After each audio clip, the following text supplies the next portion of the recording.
Yaani mtu una duka la mapazia, una duka la vyombo, ila unamiliki gari la milioni 500, una nyumba yenye thamani ya bilioni 1. Hii ni maajabu.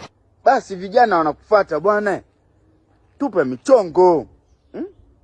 Umefanya fanyaje? Umefanikiwa? Ni biashara ipi hiyo? Biashara unachukulia wapi? Uende unachukulia kwa bei ya chini. Mapazia mapazia, una nyumba ya bilioni, vyombo.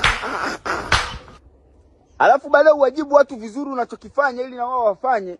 Haijalishi unafanya nini, wewe utamsikia tu, mimi napambana tu ndugu zangu. Ni mapambano tu. Wewe unapambana na nani bwana kupata hiyo bilioni 2 bwana? Yaani mnapambania wapi na sisi tukapambane?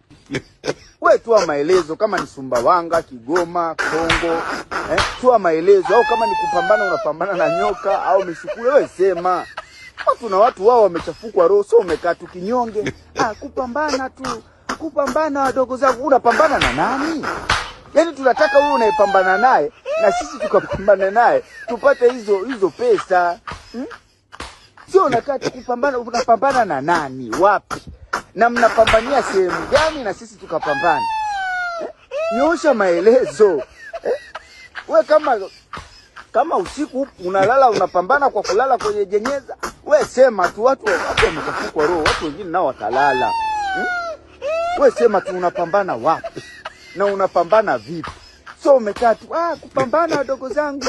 Pambaneni, sisi tupambane na nani? Tushapambana hatujapata. Tupambana na Mwakinyo au Twakiduku?